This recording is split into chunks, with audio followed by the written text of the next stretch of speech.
It's September the 27th, and you know why you're here, so let's kick this off right and introduce the players. Hey, I'm Gerrisar, a WoW esports aficionado. Hey, I'm TreesapJake, and I'm a Dirty Classic player. And today with us, we've got Keator, who has been with us before, which is fantastic, doing our Frost DK 9.2.5 episode. I think it's episode 162 back in August 30th, 2022. As all of you may know already, this rank 1 DK competed in the top 8 in the AWC before around last year. Knocked Keator out of the 4th cup. That's some of the notes that I got from last time during that AWC. Some of the new information I learned is that your arena partner is a Dr. IRL, so that means that he kind of heals in-game and outside, which is probably, I think, is pretty cool. But why don't you tell everyone a little bit more about yourself so they kind of get all the inside and outside bits? Yeah, hey everybody, I'm Keator. I've been playing WoW for, probably since since original vanilla. Though I'm pretty new to PvP. I started PvPing probably like BFA season 2 or 3. Season 2 is kind of like when I started picking up, but then season 3 is when I started really trying to push. It's been definitely a journey going through the years of like just meeting all these great people in the PvP community and getting to know them, and it's just been great. I've been loving DK. Awesome. I do love That's a bit awesome. of DK myself. I don't like DK. No worries. Because if I play, because I like to play Warlock, and DK smush caster. So, ow. Yeah, most of the time. Have you tried playing Demonology? No. There we go. Yeah, Demo shreds DK because it's all physical damage. So yeah, it's all pets. Pets just run in and just non-stop. Well, okay, sure, yeah, okay, I get it, but I'm just saying I don't like DKs. Like I like playing a DK, but I don't like facing a DK. I don't think anyone really does.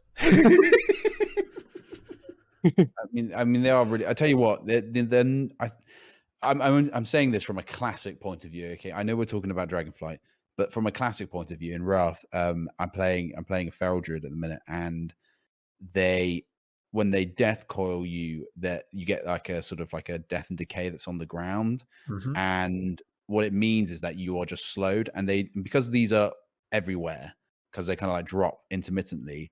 I'm kind of forever slowed, and then they're so fast, and I get chains, and it's just like I can't even connect anymore. It's really annoying anyway. So I agree with you. DKs are annoying. However, hopefully Keator can change our minds on this, and we can kind of feel happier. Maybe like figure out some new tricks. Maybe figure out how to play with one. Maybe get some battle tags, and so we can get some new threes partners.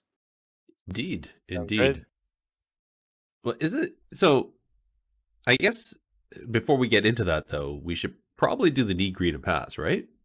I mean, that's how we tend to start off the shows. So I feel like that's. I mean, we wouldn't want to break with our regular, fashion just because Big isn't here. Exactly. Speaking of which, yes, Big could not make it tonight, unfortunately. Hopefully, he gets some rest and feels better, so he can join us for the next episode. But he did leave us the need, greed, and pass, which we'll roll into right now. This likely won't be a clean fight, so keep your distance, eh? All right, need, greed, and pass. As always, for those who don't know, you're new to the show, we have 3 options. We'll roll through ourselves and talk about which one we need, greed, and pass based on the scenario. Those at home, feel free to play along live in chat or hop on over to our Discord, and we'll have a thread there where you can drop in your opinions on which you would need, greed, and pass. But since my throat is hurting a little bit, I'm going to bring it over to Jake and let him go through the scenario. Yeah, so thankfully, despite Big not being able to be here this week, he has gifted us with a wonderful need, greed, and pass for us to talk about, and has written out some quite extensive notes. So very easy for me. I just have to read them. So to begin with, this is obviously Big's need, greed, and pass. There has been a fair amount of controversy surrounding the augmentation evoker since its introduction to the game. and it has completely shaken up and dominated the M plus meta, and has also been quite the force in the 3v3 and sort of shuffle meta. Now, this kind of scenario provides you with the opportunity to have a chance at redesigning the sort of, quote unquote support role in the game.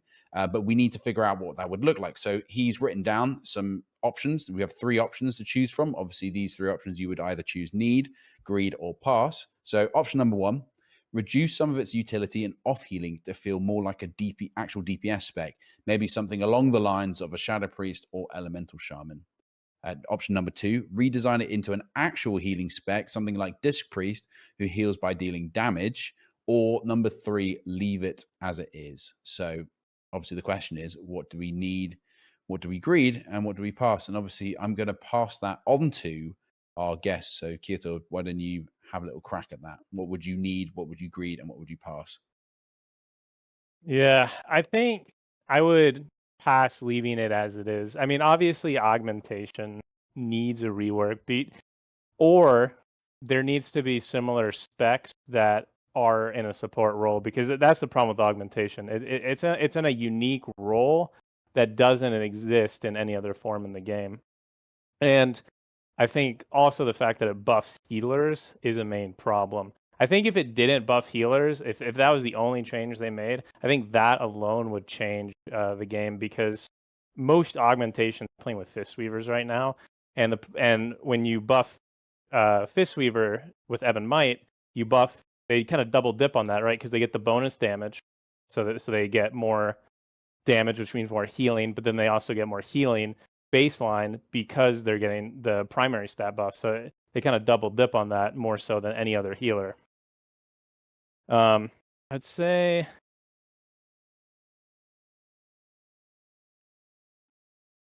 maybe greed on the first one, reduce the utility to make it feel more like a DPS spec, because the problem with that, of course, is how do you then differentiate from devastation? It effectively just becomes a cookie cutter of what already exists, and devastation's already pretty much not played at all. But need, I mean, redesigning into an actual healing spec, I think that makes sense, in that there are more offensive healers, but then again, like you run into the problem: how do you differentiate from Preservation Evoker, which is already an offensive healer? They already have a large amount of damage. They can set up goes with deep breath, just like augmentation can. So you're in a weird position where, how do you differentiate it without, while also redesigning it? And that's, I mean, that's the problem with Demon Hunter, right? That's why they said Demon Hunter only has 2 specs. They said they can't make a third spec that's unique enough, and I think that's the problem with augmentation. Yeah, I think that's a pretty good. I think those are some pretty good options. So just to confirm, needing on the redesign, greed on the reduce its utility and off healing, and then pass on leave it as it is. Yeah, exactly. Yeah. Okay. Gerrisar, have you got any thoughts on what you choose? Actually, I think leave it as is going to be my need, with the assumption that there's going to be some more tuning, because I think it still needs some tuning. But I like understanding that there's some weird interactions there, like you said. Some of the buffs that happen with things like Fistweaver and Disc as well, as far as I understand, because it does that double dip on the heal and the damage that it does. But I like this support idea. I like this as a niche thing. No different than how I think how niche a lot of the other specs has started to feel. There's been too much homogenization over the years, and adding various abilities to all the other classes that were sometimes selective only to that one class. Heroism or Bloodlust is a prime example of that. And so I kind of like that they added this in, understanding, like always, dropping something like this in the middle of a season is extremely disruptive. But I feel like it's going to only get better as people learn how to work with it and interact with it and overcome some of its differences. So I'm gonna leave it as is. If I had to pick need and greed, or greed and pass, I guess, I would have to then go with a agreed on the redesign to actual healing spec, only because I think something like that, like the Disc Priest, same with like the Fist Weaver, or even like the Melee Pally, get in there and be swinging while doing some heals. I think is a fun gameplay rather than just stand way back at the far corner of Tol'Vurrón and just cast a heal once in a while. And then of course then I'll have to pass on the reduce some of it and make it like an actual DPS spec, because I don't think that's what we need. We don't need another DPS spec, even if it's a hybrid between melee and caster, just because we already have enough of that. And I think having something a little bit different to cause a little bit of a change up in the metas and the compositions, and add really just another composition to the pile of what is viable in arena and overall PvP. So what about you, Jake, though? What are yours? Yeah, so I might actually just, well, I don't know if I'm allowed to change slightly something that's big's gone in there. I'm actually going to just slightly reword or rechange something. It's a bit of an overhaul. If you're going to redesign it to an actual healing spec, right? What if instead of redesigning it to something like a Shadow Priest or an Elemental Shaman, you kind of take some of the concepts of the kind of guard aspect and you turn it into something more like a Ret Paladin, something that was like an actual melee, like sort of short range sort of DPS spec that had magic but was able to kind of like put out more melee and physical base damage.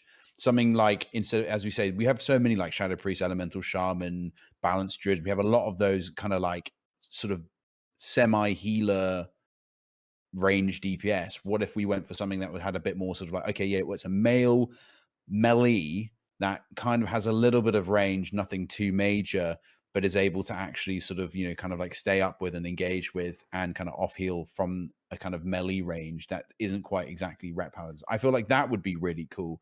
I would like to see that, mostly because I feel like that could be something different in the meta. So I would probably need something like that, and I would probably greed redesigning it into an actual healing spec, mostly because of one thing, as you say, like it would be hard to differentiate it between preservation, kind of as Keator was saying, just because of the fact that they kind of do exactly the same thing anyway. Mm-hmm. So what would be the difference between augmentation and preservation?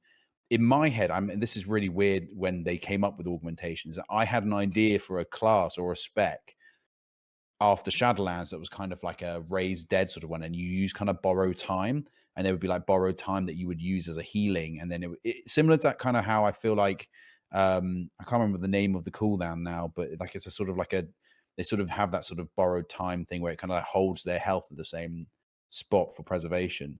And that was a kind of concept that I sort of actually thought about for a little while as an option. Like, if they're going to make it into a different healing spec, it needs to be really, really different. And it needs to be like a total healing spec. Like, you can't have augmentation and preservation in the same comp, or augmentation and Fistweaver, as we were talking about before, in the same comp. It would have to be, this is a solo healer, and it does it by kind of like augmenting your health. And it's a bit more of a dangerous pick, but it kind of makes you super offensive, and you can only really, you can't do it with another healer, for example. Kind of as Keator was saying, like, if you can take it out from buffing other healers, then it could exist in that sort of meta. Kind of like in the way that Disc Priest had been, sort of, you want a fast-paced game where you end quickly, and you don't want it drawn out, and if it draws out, then you kind of lose. So that kind of win-loss situation would be interesting. So that's kind of how I do it, and then I would pass and leave it as is, because it clearly needs to change, in my opinion. So those are the three that I choose. Yeah, I slightly changed it a little bit, but I feel like that makes sense to me. All right. I don't know if that's fair. I don't know if it's fair that you are allowed to change Big's answers to then make it your own. But all right. Well, seeing as I'm the one of it's taken over for him, I'm going to change the rule. He did. If I'm looking here, if I put my little glasses on and have a little look, it does say reduce some of its utility and off healing to feel more like a DPS spec. And it says maybe something like a Shadow Priest or an Elemental Shaman. That's a maybe. It could be something else. So I'm being pedantic here. Anyway. Well, while you be pedantic, I'm going to move on to the events and we'll talk about the couple things that are coming up. Get in there and fight! Stop hiding! All right. So, upcoming PvP events that I'm aware of, and these aren't really PvP, but they're PvE, PvP, is the Liquids as Eve Ascension. Talked about this a few times. Just a reminder, that's happening this weekend, specifically on the 30th of September. It's going to be live streamed over on Liquid's Twitch stream. And this is going to be a Mythic Plus key push event, as far as pretty sure, yeah, it's a key push event where it's going to be 4 teams trying to push keys as far as they can go, as high as they can go, for a prize pool. Another one just came to my attention, actually just on Monday. It's the Dungeon Dojo Invitational. So if you don't know, the Dungeon Dojo is a Discord that helps people get together. It has group making or assistance in group making, but it's all about Mythic Pluses and trying to improve your Mythic Plus experience. Anyways, they have an invitational of several teams that's starting on Friday and going for 3 days. It's I think a few hours each day over the 3 days, and teams are going to take a key and try to push the key as high as it can. Remember, if I read the rules right, it's starting at a +2 to then see how high they can go. So I'm guessing it's going to be on live rather than on the tournament realm. But yeah, it should be fun. And that one is all about raising money for charity. So if you want to head on over to the Dungeon Dojo, I have a link for the Twitter, which I also retweeted already. But they're going to be live streaming it, and it's going to go to the American Heart Association. That's the charity they're driving for. So that's that. And I guess one other last little piece is a congratulations to Rice for winning the Steam Scale Incinerator mount that we were giving away last episode. Kudos to them for not only listening to the episode, but also sending in an email and having their name drawn. That's that. Now let's get to the real meat and potatoes here. Let's get to the subject analysis and really pick into Keator's brain as to how we can make festering wounds work to our best abilities. I'm gonna light you up, sweet cheeks. All right. That was fast and quick, but on to you guys. Really, I think Keator, you first. So the last time you were here, you're talking about Frost DK, and this time you're here talking about Unholy. I guess really, what is it that makes Unholy just the more fun spec to play currently in the current season 2, and has it changed much from Shadowlands really? Yeah, so great question. So Frost is probably the weakest melee in the game right now, unfortunately. It's really based around a play style of doing damage or doing your go with Pillar of Frost and then running for the next minute. Not fun. People don't generally want to do that, and it's incredibly frustrating to fight against. If I fight a Frost DK, I'm already mad because I know I'm going to be, I'm going to be running for the next minute trying to chase after them after they do their go, and they're really just trying to one-shot. So that's the problem with Frost DK, as well as it doesn't have the sustained damage of Unholy. It doesn't have the defensives of Unholy. All the uniqueness of Frost, like Blinding Sleet, was given to Unholy and Dragonflight, which really puts it in a position where, okay, you don't have anything better than Unholy, and everything you do is worse than what Unholy can do. So it's put itself in Frost is just in a position where there's no reason to play it, and if you do play it, the play style is bad. I mean, all right, and then, but Unholy, I mean, it plays very, very similar to how it played before.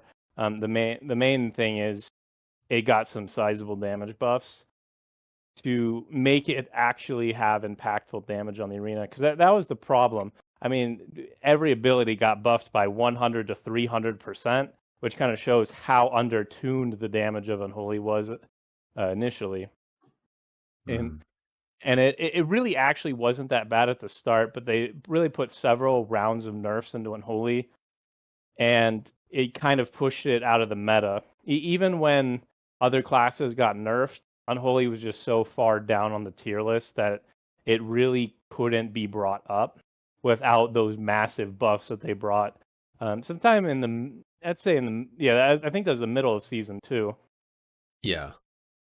that they just brought it up to, I would say, still an A tier spec. It's definitely, I wouldn't say it's S tier. It has S tier comps it can play, but by itself, I mean, it's still relatively squishy compared to other melee like Windwalkers, and it doesn't really have the mobility that other melee have. You know, even Warriors, Demon Hunters have way more mobility than DK. But what DK does have is it has a lot of utility with Death Grip, Blind, Stun, Silence, and then on top of that,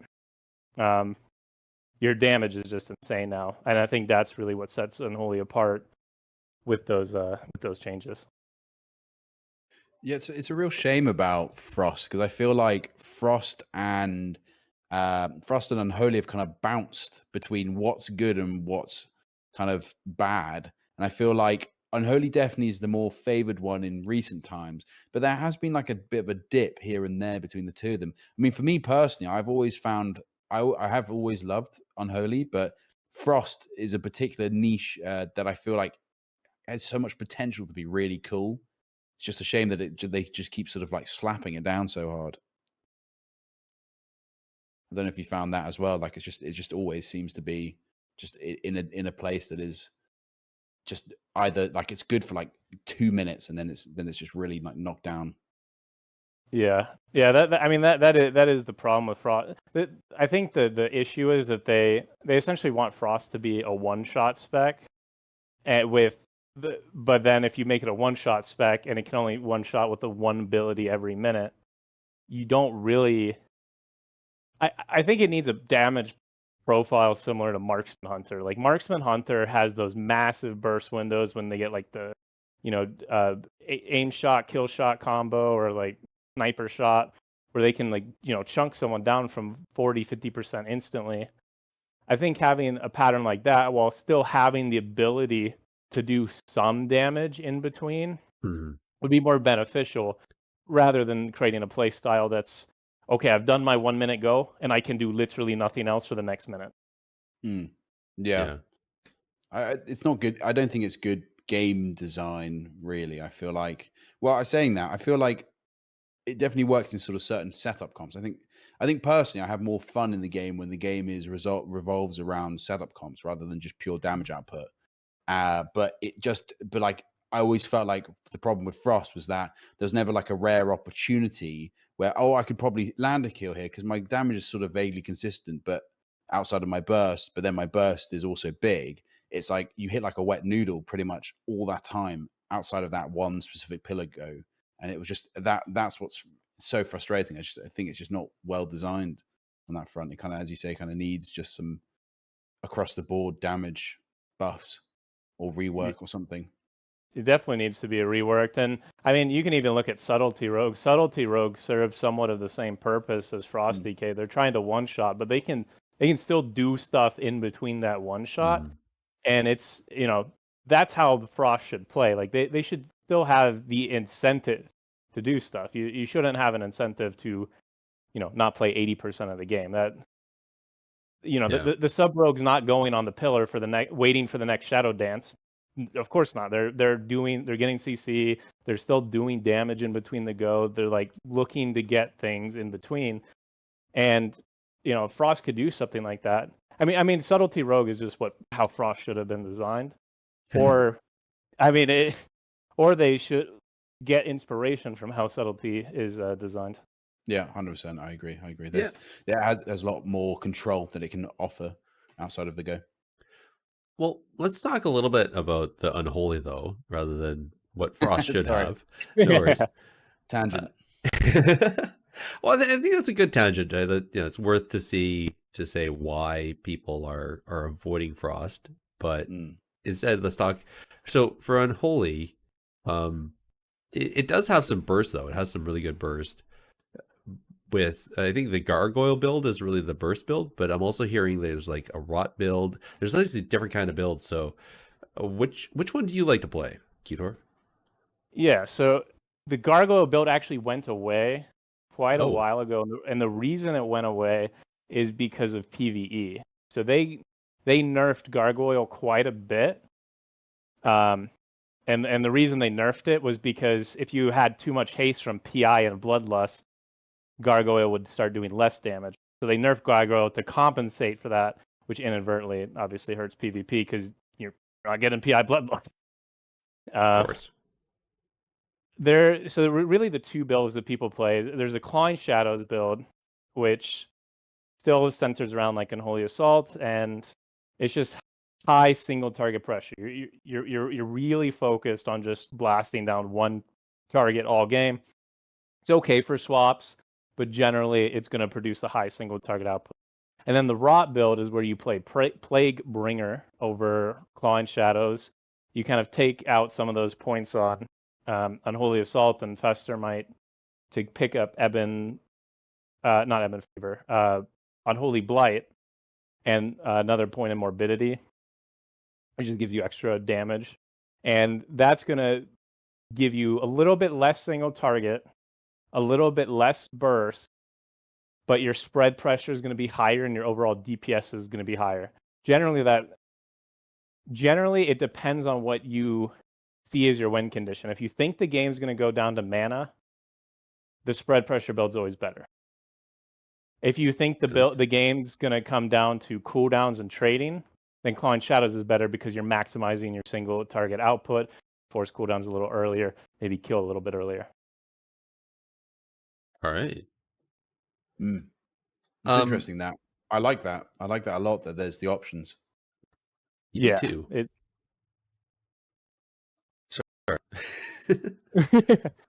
No, me too. I like it. I'm curious.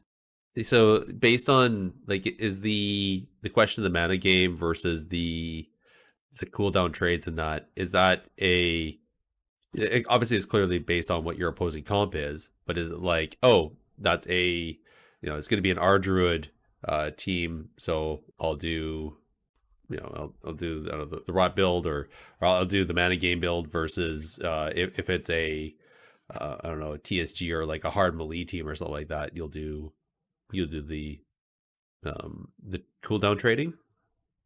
Is that how you decide, or okay? I decide mostly based on comp. Healer does come down to it a little bit. So if H-Pal's generally, I'm going to play Clawing Shadows. Just, H-Pal's insane on the mana restoration side of things. And the fact that Clawing Shadows hits through BOP gives you just kind of a way to build pressure, even though they've used a cooldown, lets you kill through that. Mm-hmm. Because if you're playing Clawing Shadows, all of your damage, which is mostly just Death Coil and Clawing Shadows, goes through BOP. So you can pretty much ignore it at that point. And then if I'm fighting like a Restoration Druid, I'm going to probably play the Rot build. Holy Priest is 50-50. If they're playing something that has spammable CC, I'm always going to play Clawing, because Holy Priest, if they're allowed to just kind of wait for their Serenities, not have the spam out flash, then they're probably the most mana efficient healer in the game. And the spammable CC essentially lets them do that. Mm-hmm. Another way I decide is uptime. So Clawing, I always play an Arcane Mage no matter what, because effectively I can have 100% uptime on them, regardless of if they're near me. And I think that's important because if the Arcane Mage runs away from you, you're playing Scourge Strike over Clawing Shadows, you can miss kill windows. I've got many kills using Clawing Shadows on mages. If it's something immobile like a Shadow Priest, then I'm not really going to worry about that too much. So mobility definitely does come and become a factor. Very cool. I like it. I'm going to give my voice a rest again, though. Jake? Yes, absolutely. No problem at all. So, obviously, looking at the talents, we're obviously going to be looking at majorly like left side first, which is obviously your main Death Knight tree. What are the sort of main talents from there that you can pick out that are important, and also talking about the capstones as well, because you've got a few of them. Which ones you'd sort of pick? Pulling up a talent calculator here so I can really Get real in depth with the exact names and the exact specifications.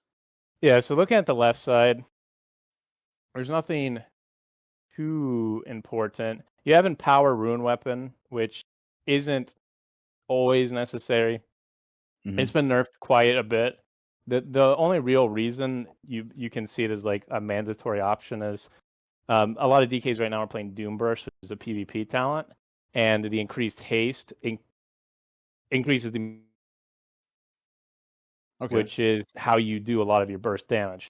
Each Doomburst proc is about 150,000 damage. You definitely notice when you get them. Yeah. And then I guess A-bomb limb.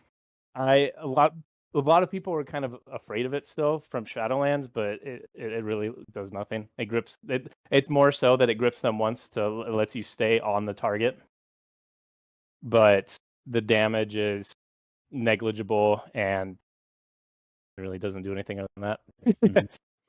Obviously, you talked before about Blinding Sleet, which was a Frost DK only talent, is now for all Death Knights. I feel like that's very interesting. Obviously, that increases the capabilities of Unholy DK in terms of its CC. There's quite a lot of micro CC from Unholy DK, I feel, currently, which is very interesting. And I find... Go ahead. Guys? Yeah? Sorry, just a quick sec. It seems like my OBS and my internet is having a poopy time, but just keep going. I'm recording on our side, or on my side. But I did not understand a word of that. Oh, can you guys now understand me? Say something now. Yeah, I can hear now. Okay, yeah, my internet went poopy. Oh no, the stream ended. It's back. It's choppy as heck, but I'm recording, so no. I think I still got it. But anyway, sorry, keep going on. Just that was a bit of a check for my own voice, but also letting you know that the stream is ugh. Okay. We'll battle much like I feel like we're suffering under an epidemic released by some form of Death Knight on the stream. So we'll try and resist that as much as possible. Going back to the talents though, my brain is completely gone. What exactly were we talking about? Blinding Sleet. That was it. Yeah, there we go. Cool, fantastic. Yeah, I just think it's. I mean, we talked micro CC. So obviously, when you've got Dark Transformation, you've got basically a kick and stun, and then obviously without it, you've got the normal stun, and then you've got your own kick from range.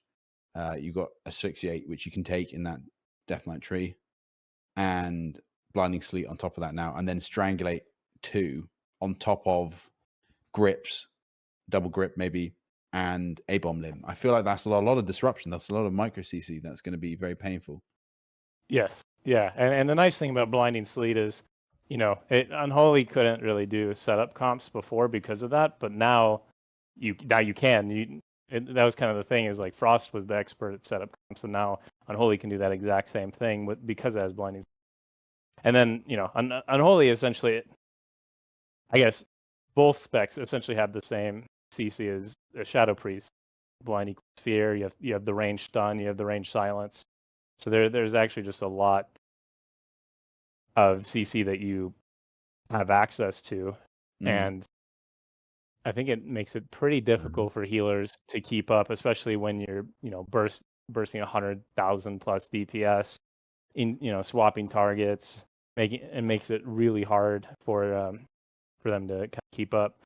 I think another big addition too is the double chains of ice. So now when you chains of ice, it applies to a nearby target, which sometimes it's really good because let's say like a warlock ports into a room or behind a pillar.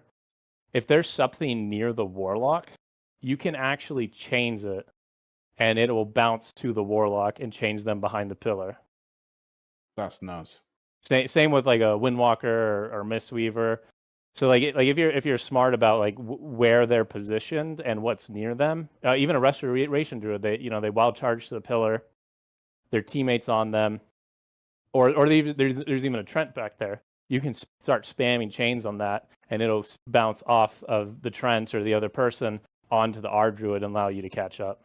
I feel like that's such a niche, like not niche per se, but like, that would have to be, you'd have to be timing that really well and doing such a fantastic job in order to actually land that. Because that sounds insane. That'd be incredible. That'd be such a sick play.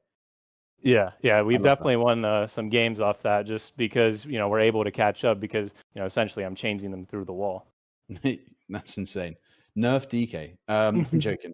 Okay, cool, fantastic. So we talked about those. Those are is there any other talents that you'd say are pretty much like sort of make or break Unholy in that sort of regular Death Knight tree on the left hand side? The only other thing I could say would be somewhat interesting is just there's a talent that makes it so when you get a successful kick, it reduces the cooldown of your kick by 3 seconds. Mm-hmm. If you're fighting like double caster or just a team that casts a lot, it can throw them off because Omnibar is going to show that 15-second CD. So they're going to try to cast, but you're actually, you actually have your kick up because it's on the same cooldown as Windshield. That is sneaky as hell. So people, so they're not gonna juke because they're gonna see that Mind Freeze still is on cooldown, but it's not. Yeah, that's so interesting.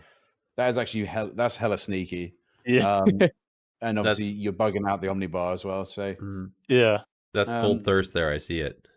Yeah. That's a cool talent. Okay, I'm glad you brought that one up because that is a very interesting talent into those nasty hobbitses. I mean, how do you feel about CDR? Keator? I think it's okay. I think it depends how like excessive it is. Like Shadowlands and Combust. That's excessive. That's excessive CDR.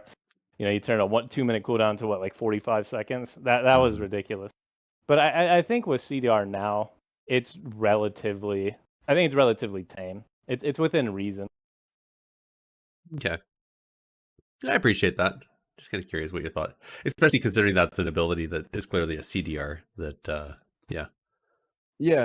but I don't think that's too obscene though. For me, like it's sort of that's 3 seconds on your kick. It's not too bad. I feel like when it's sort of like reducing, cooldowns by 5 to 10, or something like Outlaw Rogues from the end of Shadowlands, like it was just there was too much of that going on, or BFA and when Holy Paladin things were wings and bubble were being reduced. It was just ridiculous. Like anything that affects CDR in that way, like if it feels better to play because of the CDR, then just lower the CD.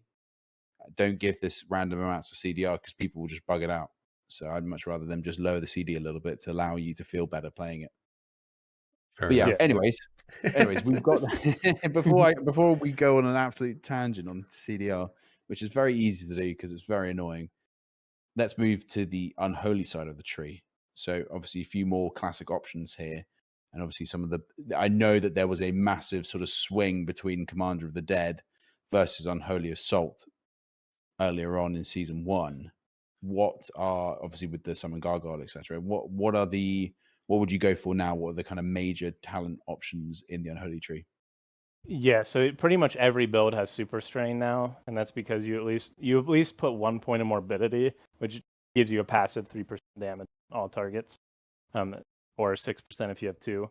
And then the really only option is if you want Clawing Shadows, which some people do. I end up playing it. I think you do have to end up playing both builds at some point.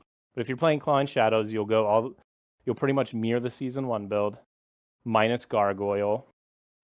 It'll play pretty similar to just a standard PvE rotation. So can kind of re-go over. If you just explain again for the stream, Keator, like we were talking about the options of what you can go for, and you were mentioning about what people in season 1 people went down to Commander of the Dead, and that's changed now because you're not taking Gargoyle because that got nerfed. So if you want to pick up from there where we were talking about those options, kind of re-go over what you were mentioning, that'd be amazing. Yeah, of course. Yeah, so in season 1, people were kind of taking Commander, but like we mentioned earlier, Gargoyle has been nerfed. Commander itself got nerfed. Your pets got nerfed. So, pretty much everything related to that ability got nerfed. And then that really just put you into 2 different builds. You can either take the Unholy Solid build with Clawing Shadows, and kind of like we discussed earlier, that's good if you're trying to get that big single target pressure.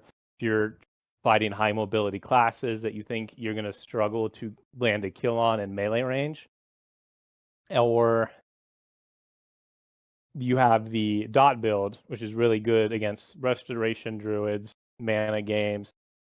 And the nice thing about both of those builds is they're interchangeable. So if you're even though they may not be best at what the other build does, you can still play it in place of the other build. I know some DKs that are completely for the Clawing Shadows. They don't want to play anything else. They don't see the value in the dot build.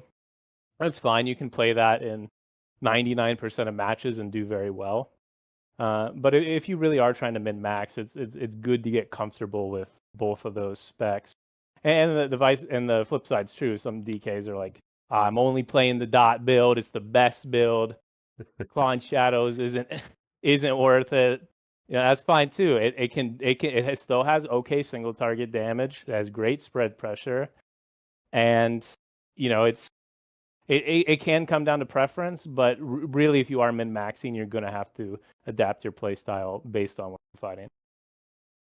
Yeah, I mean, that makes total sense. And as I was saying before, I think it's awesome that you have the options and there's 2 different strats types. And obviously, there are people that feel like obviously one is better than the other, but it's really cool to have some different strats on there. I'm trying to think and have a look if there's anything interesting. I'm guessing you'd never go for Army of the Damned ever. You do play Army of the Damned. That's part of the base build because you get 45 seconds off Apocalypse. And because they buffed Festering Wound, they made it so that, Apocalypse can do 20 to 30% of someone's health on a 30-second cooldown if you're playing Bargain, 45 if you're not. And that's, that's a pretty sizable burst cooldown.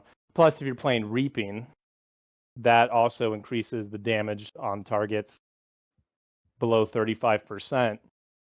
You can almost function as an execute at that point. If you're at 30%, DK has Apocalypse, there's a good chance you're probably going to die there. Yeah, that's actually happened to me at some point. I've had a DK just pop me with what I thought was just Festering Wounds, but clearly was just Apocalypse going ham on me. Yeah, Apocalypse, if you're below 35%, there is a good chance it will just kill you. That's crazy. Well, that's very interesting. So obviously we've talked about the left and the right side now. What about PvP talents? Well, unless you've got something extra to say. I do have one question. Keator, correct me if I'm wrong, but does Army of the Dead, can you even army when you're in PvP? Yes, that was a new change with 1.5. Okay. So that's not a dead talent that you are there just trying to get lower, but you can actually use it then. Okay, that's good. You can use it. I mean, it's nerfed heavily in PvP.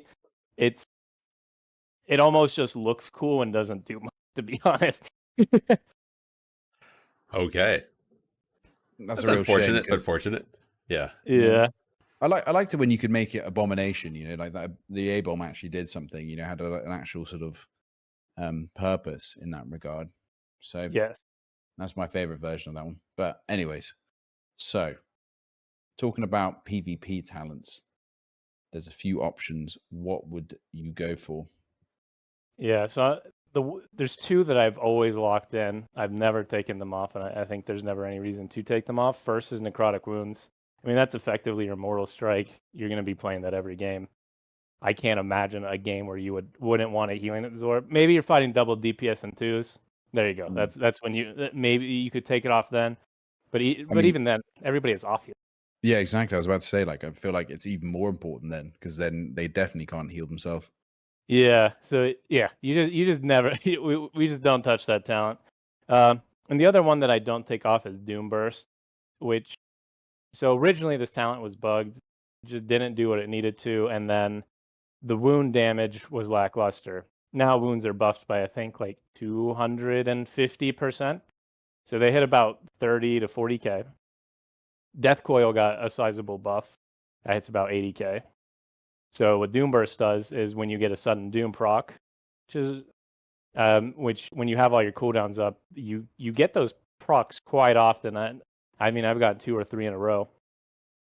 So every Doom Burst proc, you're sending a Death Coil for 80k minimum into 30, 40k wounds. You know, it's 140,000 to 160,000 damage. If that crits, you're now over 200,000 damage off one global. Wow. And generally, what I like to do with that is I get a sudden Doom proc, stack up 6 wounds, you Apocalypse into the Doom Burst, and you can combo someone for 300 to 350,000 damage. Jesus, that's a lot. Yeah. So if you set that up, you can really chunk someone. Now, And they can see those procs though. They can see that, so they should see that coming and be able to wall it, right? Yes, kind of. The Doomburst procs are so at minimum you're getting 2.5 procs per minute, but that's modified by haste. So you're really going to get one every 15 to 20 seconds at least, and sometimes back to back. So in some cases they can wall it, but it's just such a frequent occurrence that's not, you know, they're not going to have a defensive for most of them. Ouch. And if they're unlucky, they can die. All right then.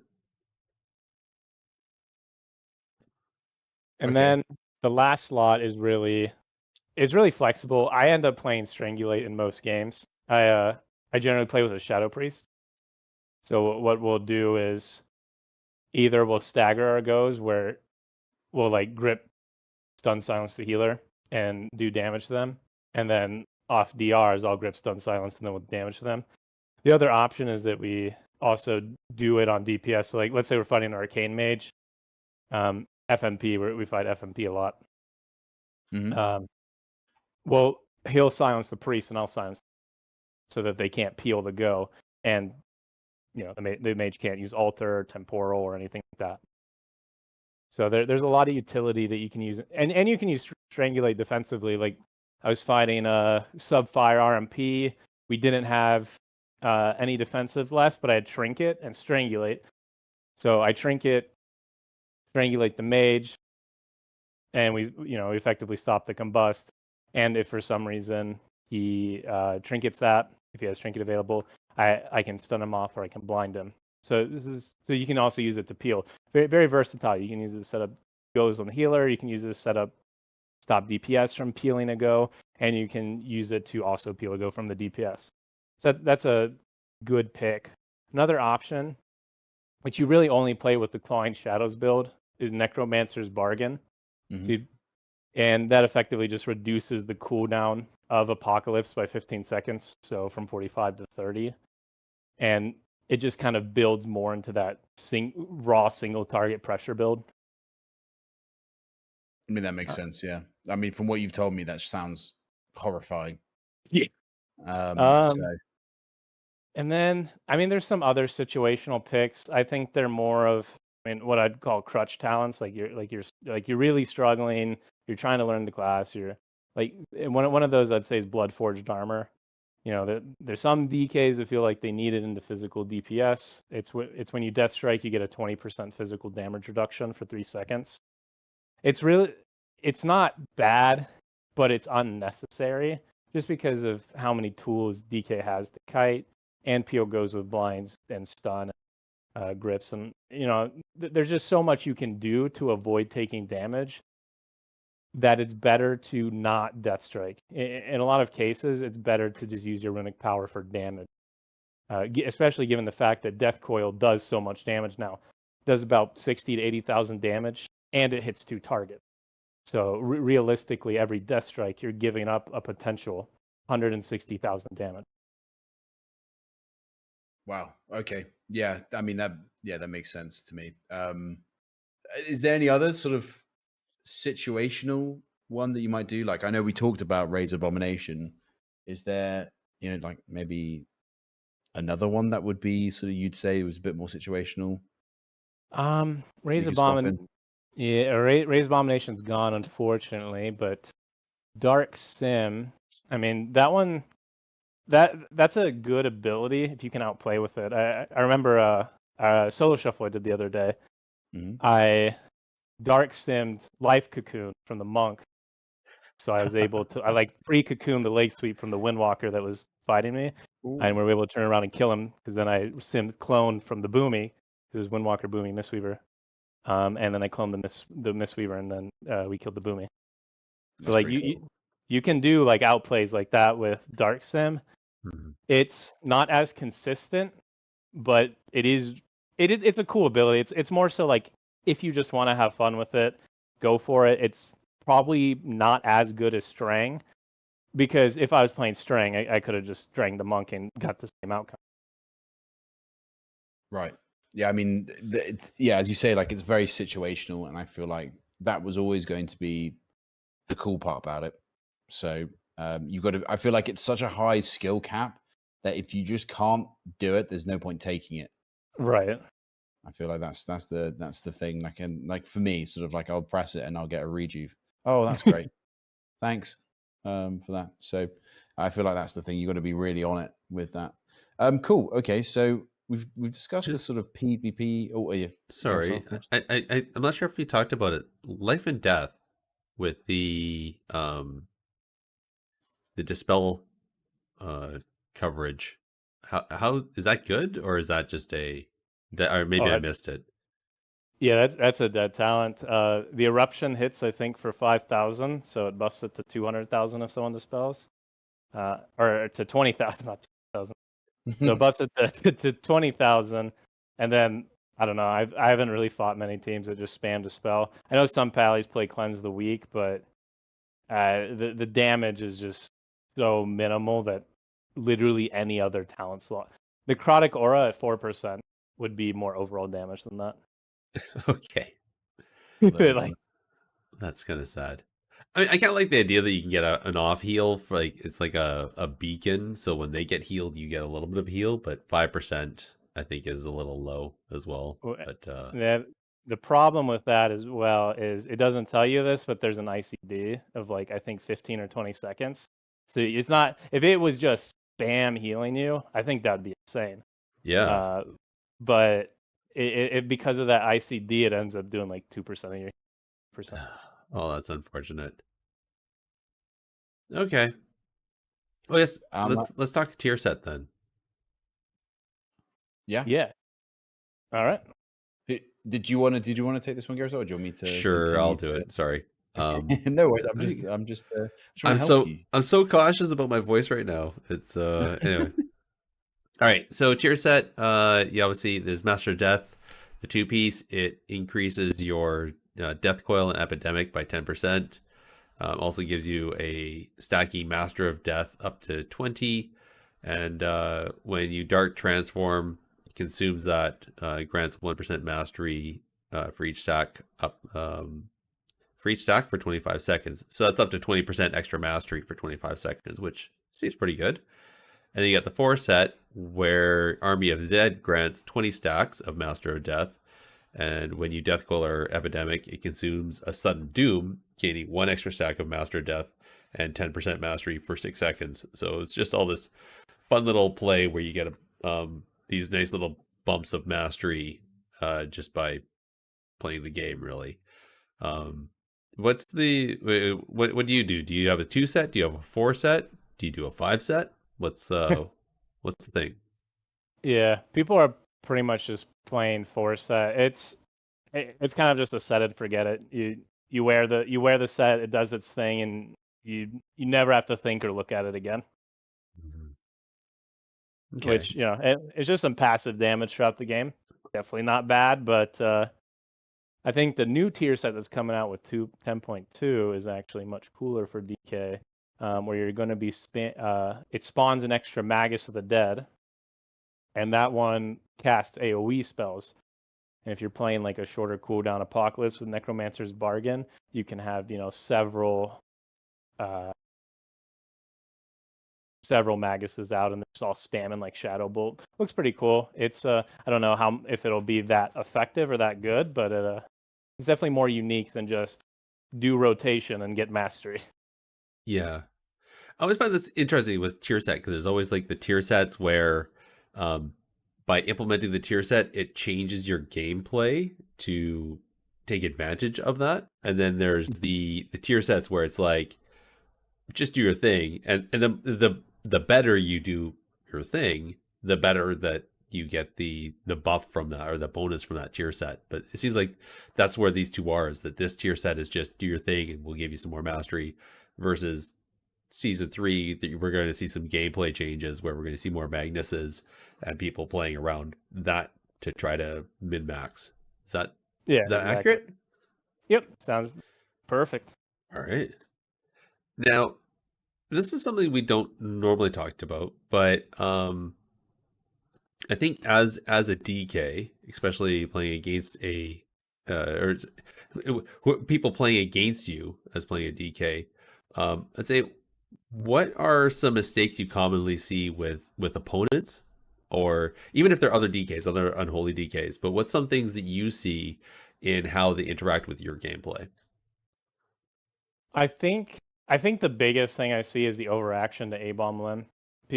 People have this conception from Shadowlands that A-bomb limb is like this cooldown, and it does it's still good because it gives you that extra grip, but it doesn't give you the 20% damage buff it gave you in Shadowlands. It's not 4 grips, it's only 1. And in Shadowlands it actually did damage. Now it does. I can't even find it on the damage meters. It gives tickles. Yeah, I mean, so people see it and they're just like, oh my gosh, this crazy animation, it's A-bomb limb. That's the big cooldown. And it's like, it's okay. It does a little bit of it's a little extra utility, but it, walling because I did it, or throwing bark skin, or just throwing cooldowns because I used A-bomb limb doesn't really make sense. I think that's the biggest mistake. Okay. And then other than that, I mean, probably underreacting, because people really aren't used to how Unholy DK is now. Before they're used to Unholy DK, it's they slowly chipped away at your health, took 2 points of damage here and there, and maybe you died 10 minutes later. But they've massively increased their sustain. They've brought up our burst quite a bit with APOC, so people just really underreact when they see those, or they think they're safe when they're not. I've seen enemies try to push our pillar when they're like 30 to 50%, because they like, oh, I have a cooldown, I'm relatively safe here, and they're not. I have Apocalypse, I have Doom Burst, and 50% is enough for me to kill them, because if I Doom Burst first, I can get them below the 35% threshold, and then that's when my bonus execute damage comes in. I APOC them, and then probably GG. Interesting. Hey, how long do you normally expect to see people be able to learn when there's being big changes like that, and then be able to learn how to react accordingly? Like, it seems kind of weird that we're middle of season 2 and people are still overreacting to A-bomb limb and underreacting to Doomburst. And that kind of makes a little bit of sense because it's only been a few weeks, but I don't know. That seems a little. It seems like there's a disparity there. Yeah, I think people just naturally react to cooldowns regardless of what those are. So they see me use cooldowns and they react to me using cooldowns without necessarily considering how impactful those cooldowns will be. It's funny. And I think that's true for a lot of people. Yeah, we talked about this before, right, Jake? Especially with Big, where you talked about the interaction with especially weak ores, and how now weak ores pop up, there's a blaring sound and people just hit a button without realizing even what they're doing. Yeah, legit. I think we've talked about that quite a few times, and I think the problem is that exactly how we said. Like, I feel like Shadowlands, especially Shadowlands, brought in so many cooldowns that you just kind of didn't know or see anything about, which caused so much stress, and you needed a weak aura in order to even understand what's going on. And nowadays, pretty much everyone's got one, so I feel like that's a big thing. Like, it's just how it is nowadays. Indeed. So it kind of makes sense that maybe that's what it is that people still have these weak auras and they see A bomb and they're like, "Oop." But I think for myself, I would probably pop a cooldown because I naturally assume that if an A bomb limb is going out, that's pulling me in to sit basically stuck underneath your feet, that you're probably also going to press something else to capitalize on my inability to escape from your grasp and try to nuke me down or something. But it sounds like Yeah. that's not your gameplay. So It depends. So like if I if I grip on a druid, I pop A bomb limb, and they pre-bark, or a pally uses divine protection. A shaman like tries to pre-wall. I just wait it out because I don't have to commit my damage. It's not like I have a small window to commit my damage. Unholy has damage all the time, so I can choose when to commit that. So if they use the defensive early, then I just wait out that defensive, and then I send all of my damage immediately after. So I get their defensive, and then maybe I force something else like a trank or bubble. neat. I like it. That's I guess maybe that's the thing is people are so used to being like the go has that window and that not realizing that you have a much larger window to work in. Yeah, exactly. Obviously, I think mastery is your number one from the sounds of what that tier set shows. Like mastery is your go-to stat. You probably stack the bejesus out of that. And other than that, and obviously versatility because we're in PvP. What about haste and crit? Where do they lie in the stacking of stats? Yeah, so Unholy actually wants 50-50 haste mastery because you have an interesting interaction with haste. So for most classes, it's either haste reduces the GCD or increases your cast, which that's normal. But haste for a DK increases your resource regeneration, which is good. That your runes regenerate faster, and then you also increase the cast speed and attack speed of your pets. So when you stack more haste, you can get extra hits from your pets. And there's certain breakpoints. It's like it's such a weird number that I don't know it's like 17.68 or something. but there's like some weird breakpoint where you can start getting extra auto attacks out of your pets to where that those extra auto attacks from like Army of the Dead or an extra bolt from Shadow Bolt from Magus ends up being more damage than what the mastery in that same slot would have provided. Okay, So it's good. It's good to have a balance just because of some of those interactions with how haste works with DK. so And haste means more sudden doom procs as well, which is super Always important good. to our burst. Yeah. So do you use like an on-use haste trinket or something like that? Just use the insignias. I think that's the passive haste trinket. Okay. Okay. Makes sense. And what about for racials? Or what's the best racial for an unholy DK? I really like dwarf because when you fight like a feral druid, so the thing is with other classes, you can't trinket dwarf, right? Like you have to either trinket or dwarf because it puts it on 30-second cooldown. But because DK has IBF and Lichborn, you can. So like let's say feral pops Incarn, they open with Incarn, they pop all the full row of bleeds, feral frenzy. I can IBF dwarf, so I save my trinket and I use the damage reduction in response to their cooldowns. I get the physical damage reduction, and then I also get rid of all my bleeds. So it's just a really good combination to have. I'd say Okay. other than that, you have the standards of orc and human. Those are always safe picks, but generally dwarf has always kind of been my preferred race. when playing DK. Wow, a man after my own heart. Yeah. Let the dwarf race rise up. You guys.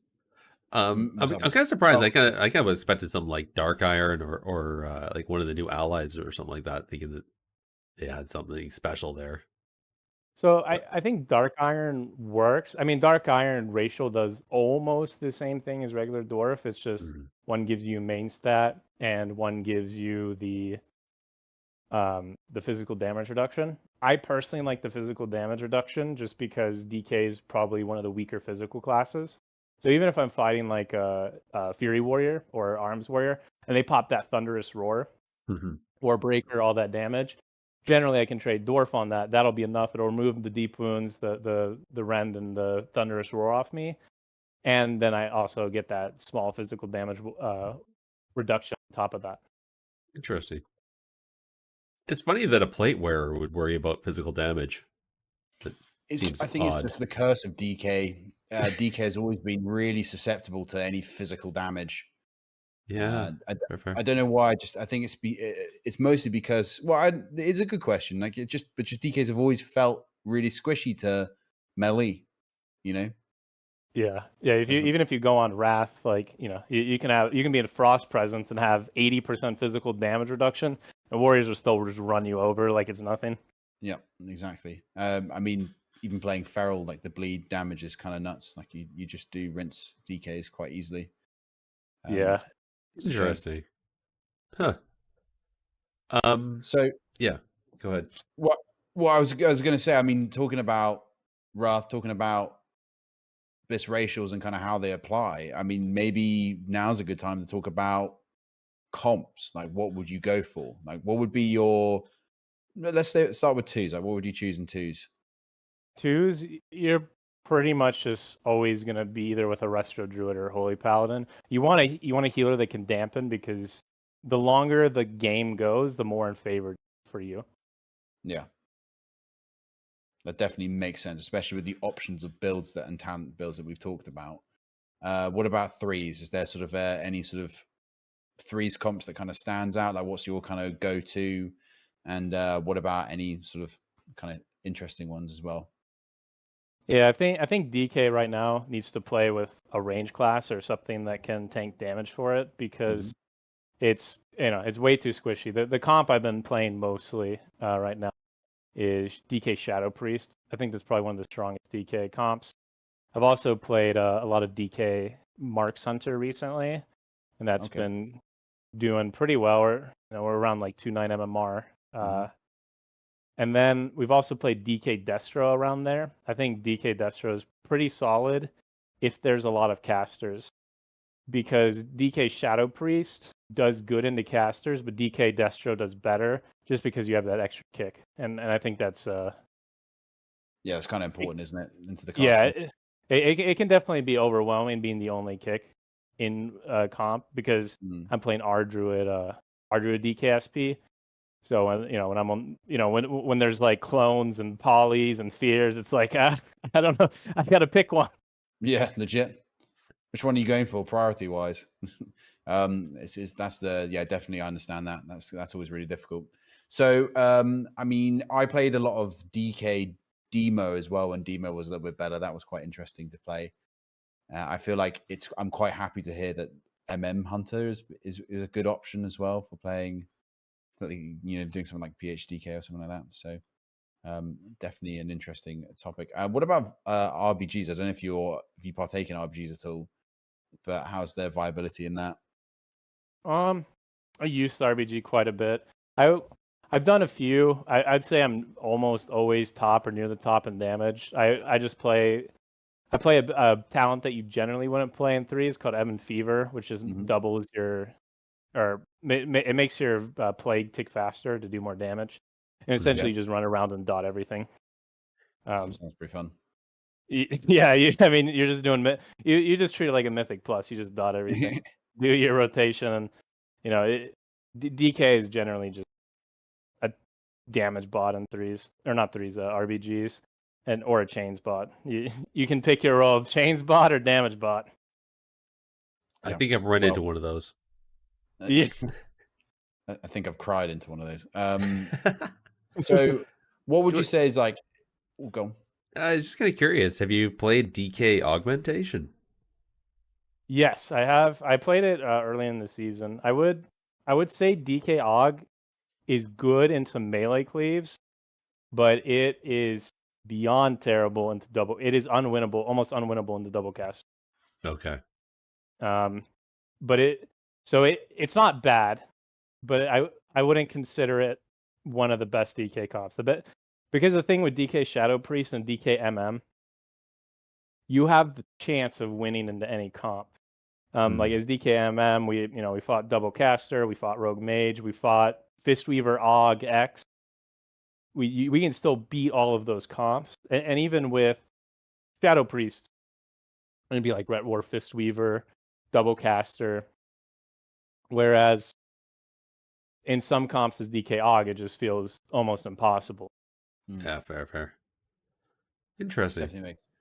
I was like how it's like this comp is really good because these are the counters, these are the comps that I'm up against, and then if those change, then maybe that comp is not as good or dependent, right? So I find that interesting, but yeah, it makes sense that you'd want something that is pretty much viable against any comp you're up against, not an automatic loss.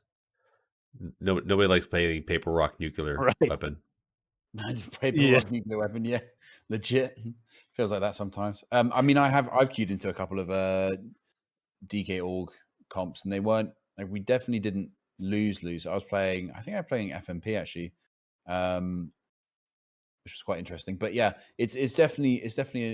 I think as we talked about, I think the problem there is just like what's augmentation's role and what kind of works better with augmentation. It's just I don't know, it's a bit disgusting. But anyway, so what I was going to say is obviously being in these comps, in these threes comps, what is your win condition? How do you win as a DK?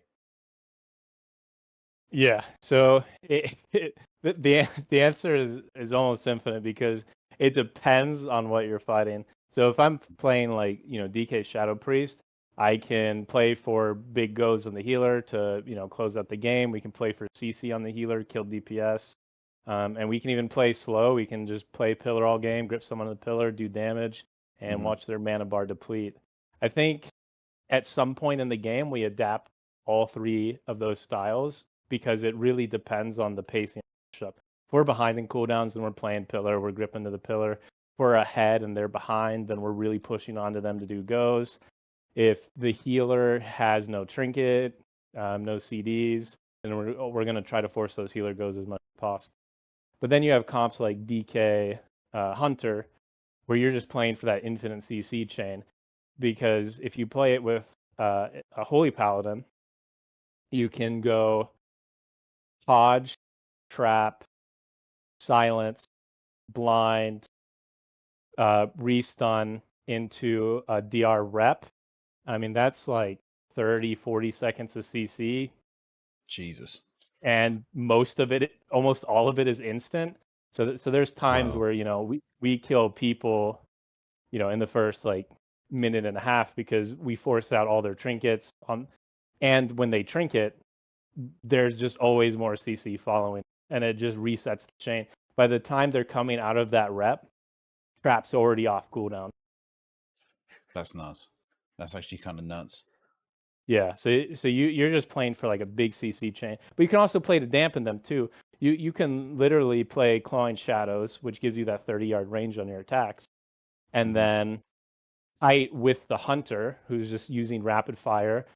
You're able to do your full damage rotation from 30 yards, kiting with the Hunter and just playing for that slow game. And then when someone overextends to you, Hunter can bursting shot them back. You can grip them back. Now they're 100 yards from their healer. It's game over. Wow. Yeah, yeah. Wow. And then I like DK it. Destro is probably the most straightforward of all the comps, where your Coil and Apocalypse have the same cooldown. So generally, it's just you're trying to kill in those coil windows with double bolt Apocalypse. Yeah, that Wow. makes sense. Well, okay, so I guess we know how to win. How do we kill you? How do we beat you?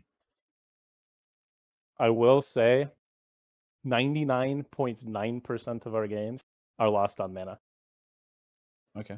Really? People just counter play slow. Like they play like we play slow and they play slower, you know. They're watching the mana bar harder. And yeah, eventually most games just end up coming down to or dampening. Okay, so you got to dampen the DKs out. There's no other way to get them. Yeah, I mean, if we trade properly, we have just so many cooldowns. You know, priest off healing, life swap, grip.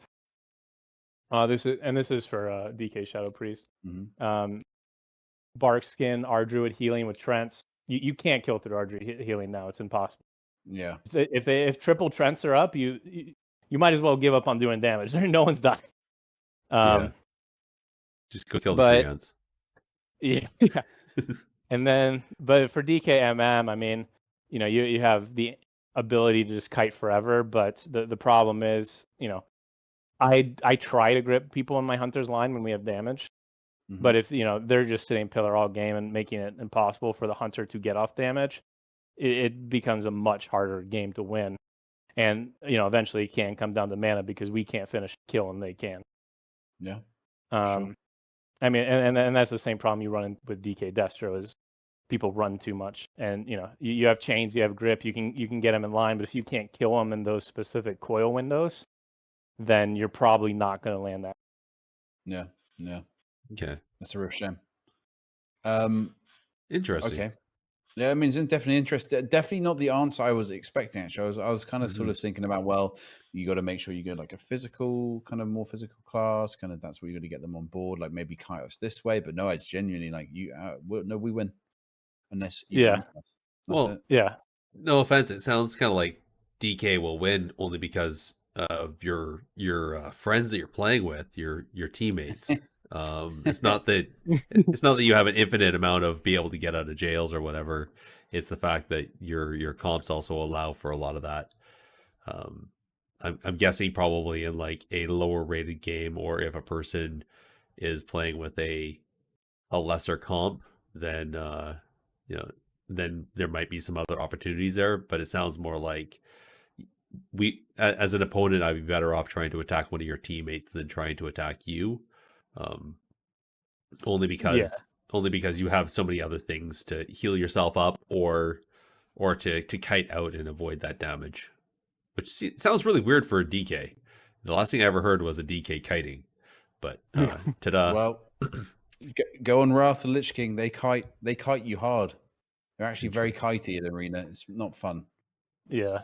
They like you don't kite the whole game, but so if you were playing a less than ideal comp, and which would be any comp where you make yourself the target, like Windwalker DK, DHDK, something like that, then it's a much harder game. Because right now the physical DPS, if they just try to tunnel me, I'll be able to survive a while. And now my Shadow Priest is free casting, and they just get to sit on their healer for free and spam CC on them, which is going to lose them the game way faster than they can win by killing.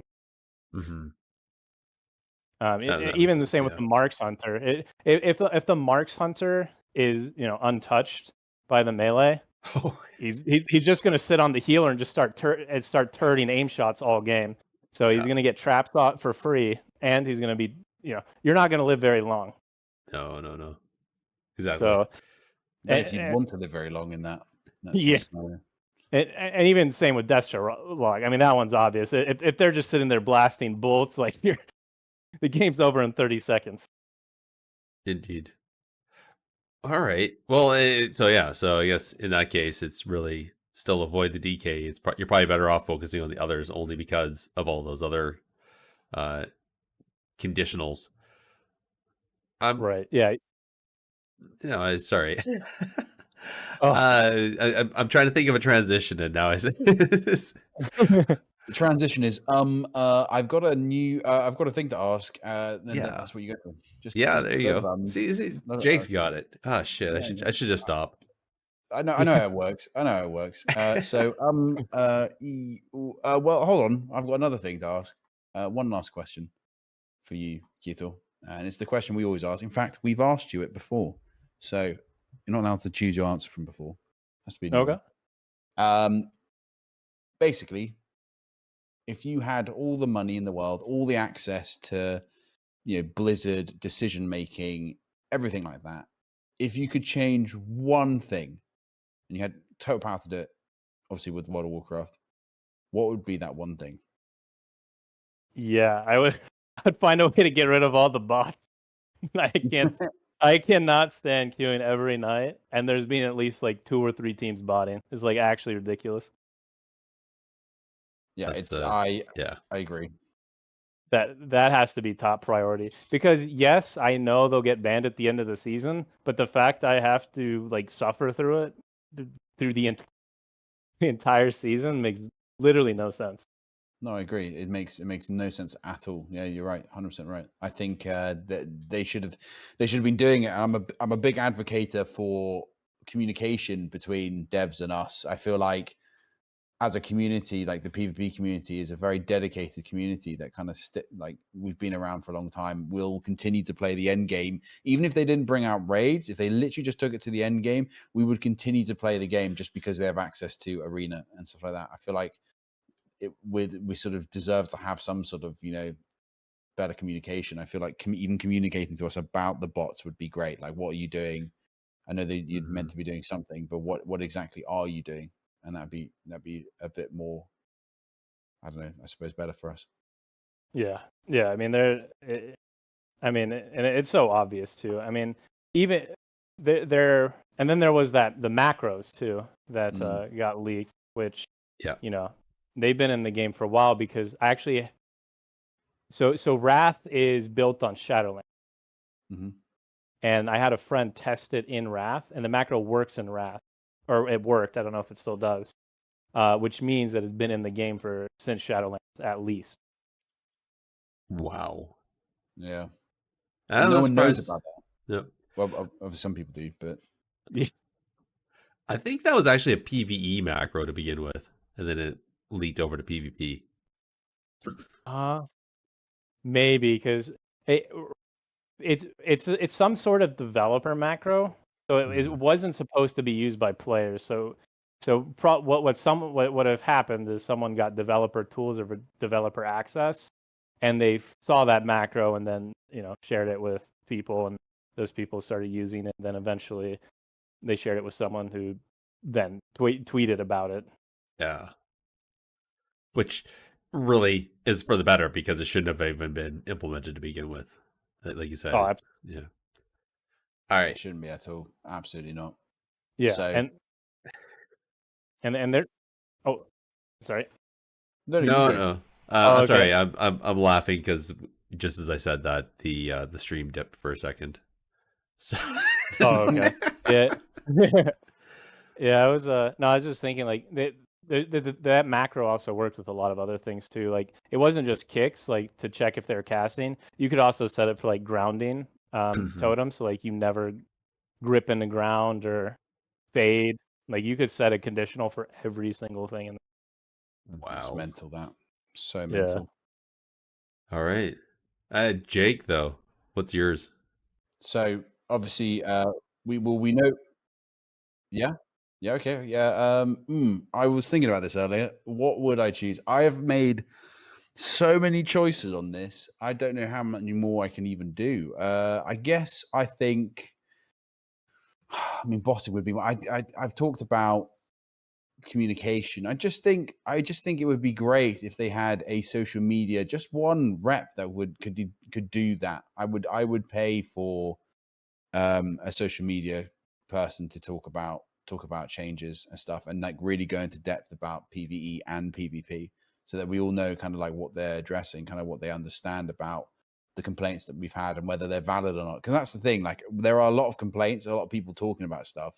It would be about about them as a developers going, okay, we've heard you say this, it's rubbish, like we're not going to even entertain this thought. But we heard this one, and that is good. We're looking into it. Don't worry, we're going to get on it. Mhm. Estimation is probably going to be like, maybe next month that we'll be able to get on that. Just even something like that would be fantastic.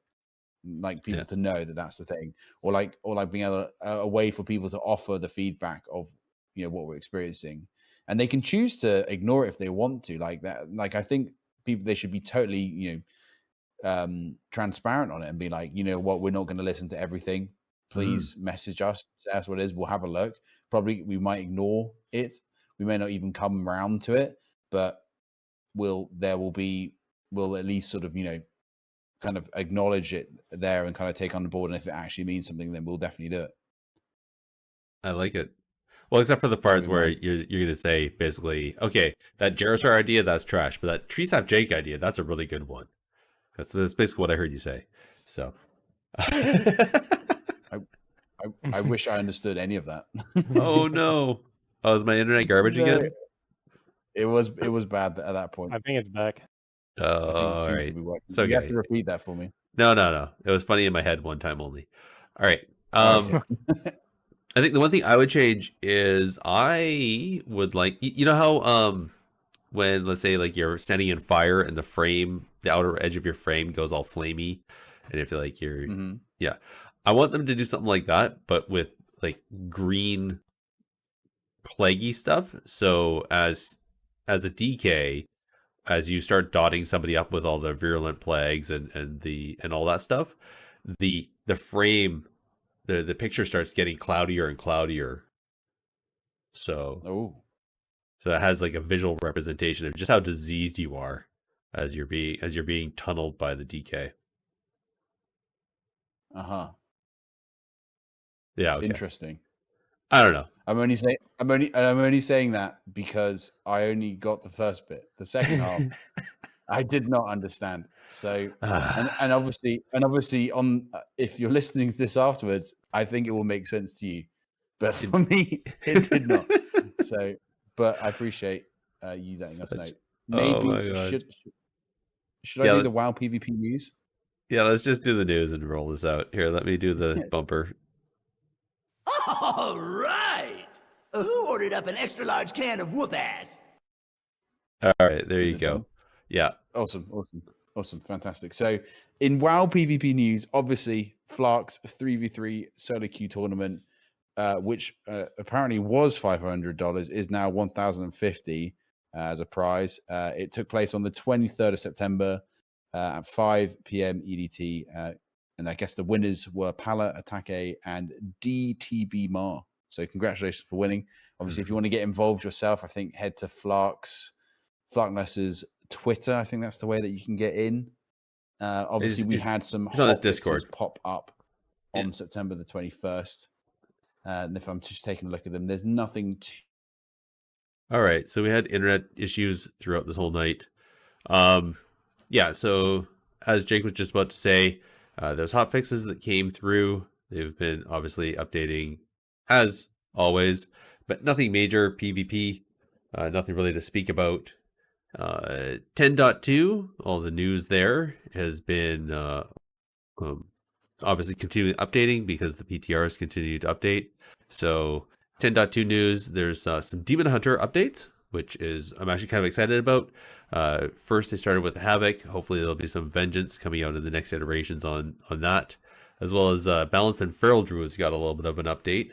So keep an eye out on those. Make sure if you're interested, go over to the World of Warcraft forums, give your feedback on those if you're playing them, or if you are in disagreement with some of the changes and how it's going to impact you. I'm sure the devs would love to hear about that as well.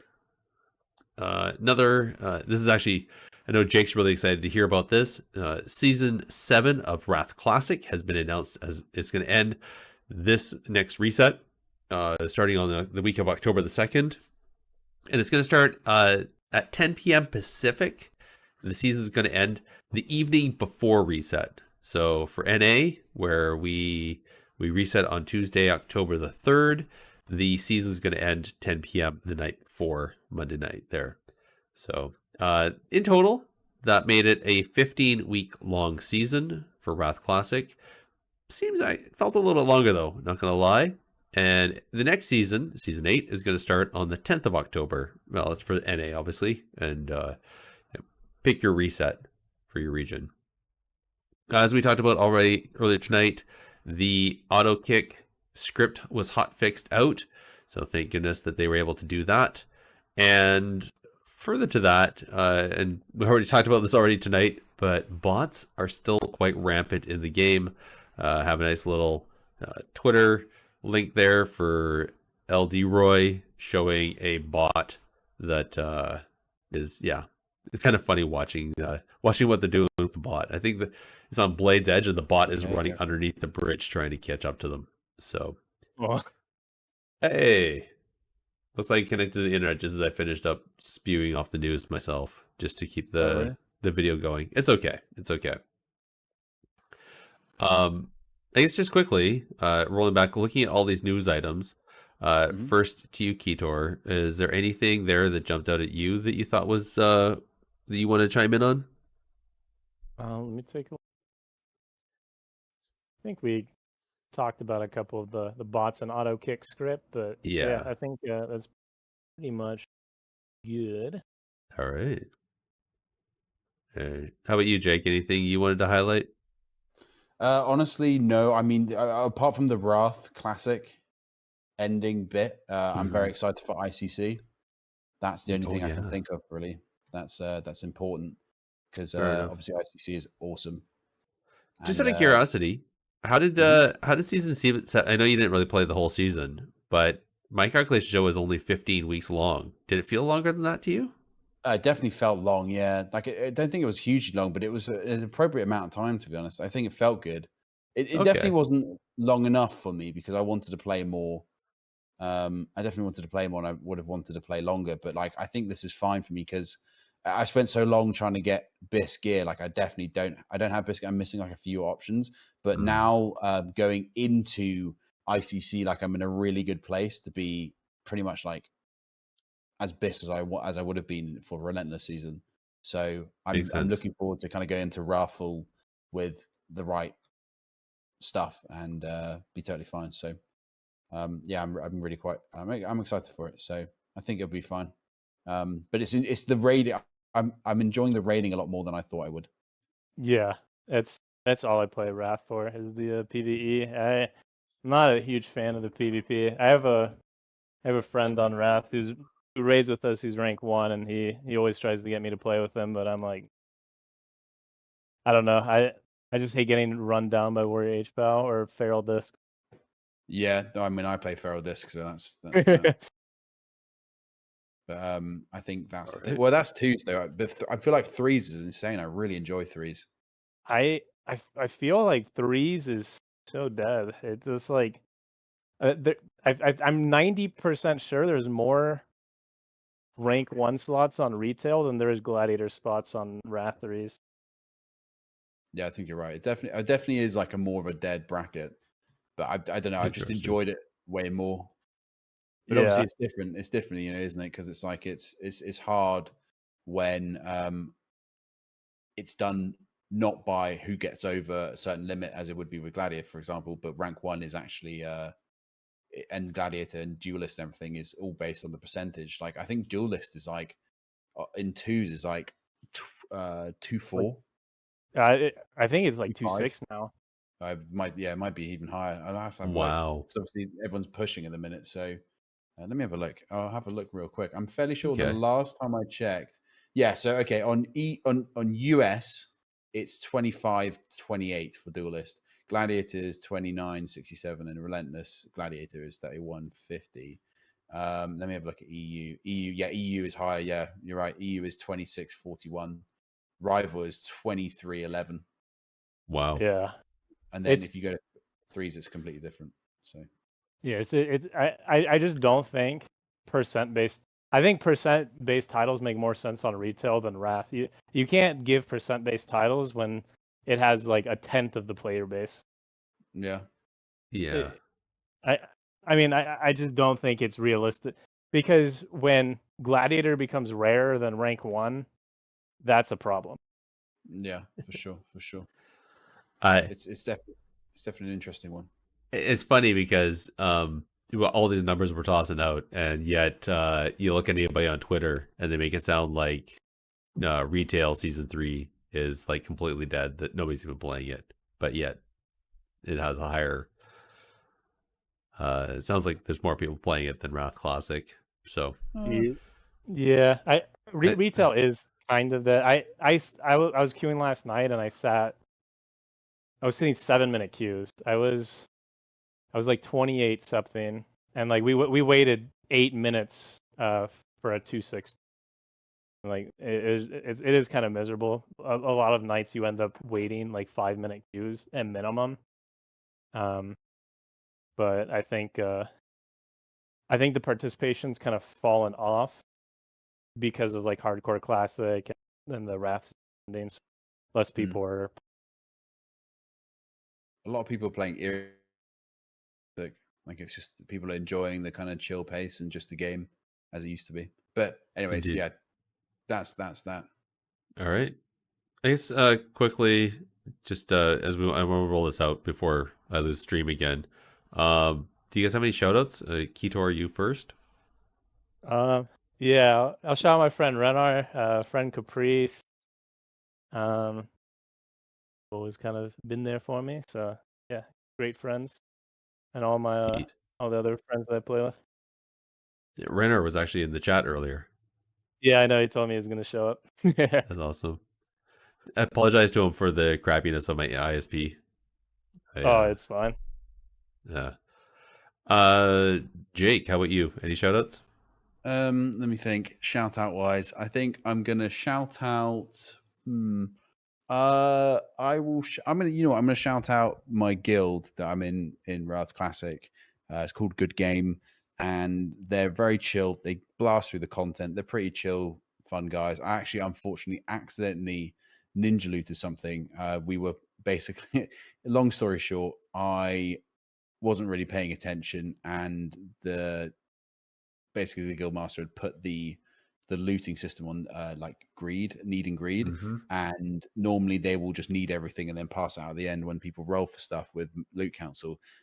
In Alderwar, I forgot that that's how they did it, because I'm used to our 10-man one where they basically sort of do the same thing, and if you need it, you just need it. So I just needed it, but then I instantly equipped it for whatever reason instead of just leaving it in my bag. Anyway, that was incredibly embarrassing. I've never felt so horrific in my life. I'm not a ninja looter. I hate that sort of thing, but I accidentally did it and I equipped it straight away. And it was bad. It wasn't even BIS or anything. So anyway, shout out to those guys. Thank you for like not kicking me out. Wow. Were you playing a hunter at the time? I'm kidding. All No. right. All right. I'm going to do a quick shout out to my wife, who is in the living room and messaging me when the internet's been dropping, instead of me having to wait for everything to just die in front of me and then rebooting the router instead of me having to run around. So quick shout out to her for running the IT in the background. That's cute. Yeah, it's awesome, actually. She's a lovely woman. Keator. I should hope so. Yeah. Where can people find you on the interwebs if they're looking for you? So I'm on Twitch occasionally at twitch.tv/Keator. And then that's the only social media I have, I guess. That's pretty much it. All right. I'm sometimes on Twitch. There you go. Just go visit him on Twitch. Catch him when he's streaming. Jake, tell everybody where they can find us. Well, of course, you can contact us directly with a tweet to @technically_PvP, or by an email to technicallypvp@gmail.com. You can also join our discussions on the Bonus Roll Productions Discord. And also, you can visit the Bonus Roll website to find the podcast directory with us and many other great shows at www.bonusroll.gg. This directory also has a review system, so head on over there and tell everyone what you think of your favorite shows, including our own. Indeed. And as always, links for everything is going to be in the show notes. I want to thank everybody for listening and suffering through all of our technical difficulties, and we'll chat with you next time. Good night, everybody. Good night.